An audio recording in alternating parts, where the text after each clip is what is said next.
Hi guys, so today I'm going to be reviewing some poetry, which is maybe a never before done thing for me, I don't know. But I'm going to be reviewing Milk and Honey and The Sun and Her Flowers by Rupi Kaur. I think that's how you pronounce it, I'm not too sure. Now I know the debut had a lot of hubbub when it first came out. Quite a few people either really loved it or really hated it. I'm one of those people that actually really enjoyed it, so I'm going to be giving you my reasons why I liked both of these books in due course. So I think what we're going to do is start with obviously the debut, and this is the first one that I read. I ended up giving this a 4 stars out of 5. I haven't actually studied or read much poetry since GCSE English, and I actually think this was quite a gentle introduction to that. I wasn't sure if I was going to struggle and feel a bit confused, and I kind of used what I could, like the little bit of information that I could remember from GCSE English, I think it was language or literature, I can't remember, to sort of help myself dissect things and see what it meant, and I think it worked to an extent, but I found that I generally enjoyed it more to just read it and see what kind of connected with me without looking into everything in minute detail, you know. So having that little bit of knowledge from GCSE English did help me, because I felt like I understood some things, but at the same time I enjoyed it more naturally just reading it as I did, you know. So I actually really like the simplicity of the doodles that are spread throughout here, and the simplicity of the text. What I don't like though is all the space that it leaves. I feel like it's a bit of a waste of paper, but it kind of works for the style that I think the poet's going for. This is broken up into 4 sections. We have the hurting, the loving, the breaking and the healing, and as you can imagine it's mainly about going through life, going through all these different kind of stages of life and love, and kind of just coming out on top, or trying to. So we do have some very depressive poems in here, but we also do have some compliments of happy, empowering, beautiful poems as well. So it was a nice balance that we got there. In my written review on Goodreads, I go into depth about each section and what I enjoyed or didn't enjoy about each section, so feel free to check that out if you did want to. And whilst I'm here, I think I'll do this for the other one as well, but I'm just going to read out some of my favourites. So I have included the one about, basically not all of them had names, so I either described them or kind of gave the first sentence of the poem to kind of remind me what I meant by that, if that makes sense. So the one about not being a vacation city but a homely town, which was absolutely awesome.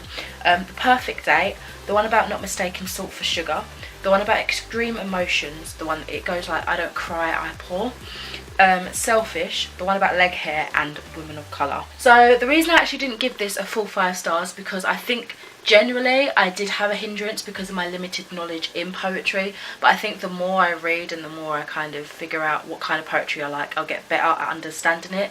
And of course I feel like courses would help as well, but I'm not going to do that. I just hope I could learn through reading and experiencing them, if you know what I mean. So I did think that limited me a little bit, but generally I did really enjoy this, and I'm glad I did. So next up is the sequel, well not really sequel, but just generally second novel poetry book to that, and this of course is The Sun and Her Flowers. Now this one is split into 5 sections, and as you would imagine it's more nature themed, but not.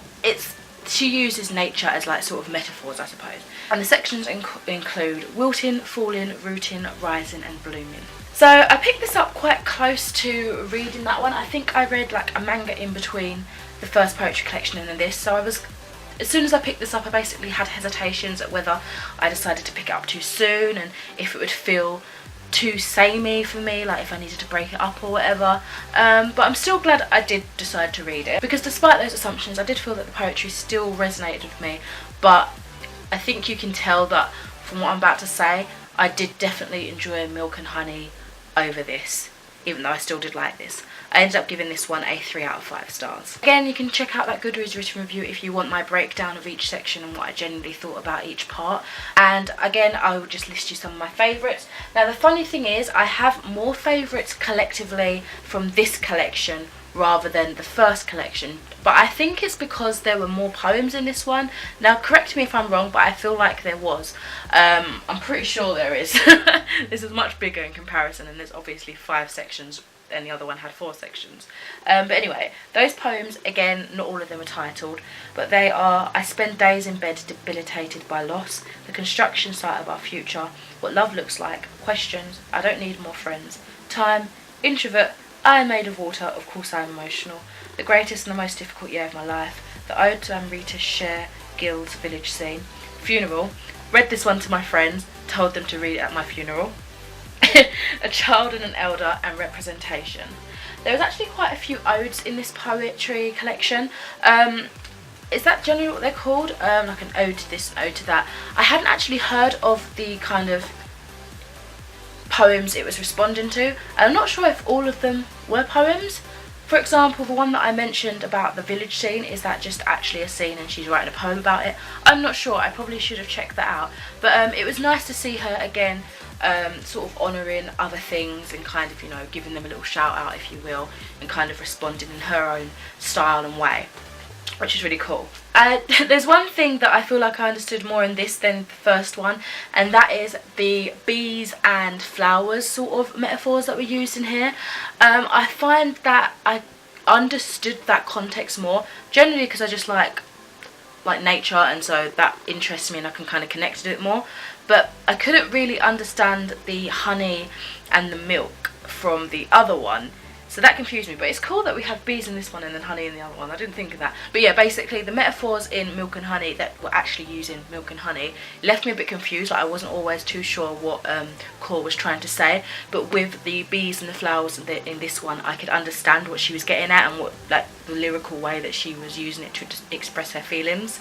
So I'm glad that I understood that. Oh, and lastly, I do feel like in this we had almost more fleshed out versions of some short little poems that were mentioned in the other book, which was interesting. But then I also noticed that this, I felt like I had read a few poems that sounded similar, and obviously that would have had the opposite effect, so within itself. So I felt like I'd read a sentence elsewhere in this and I'd be like, wait, that sounds the same. Do you know what I mean? Whereas when I was comparing the two, I was like, oh, it just sounds more fleshed out in this than in the other one. But yeah.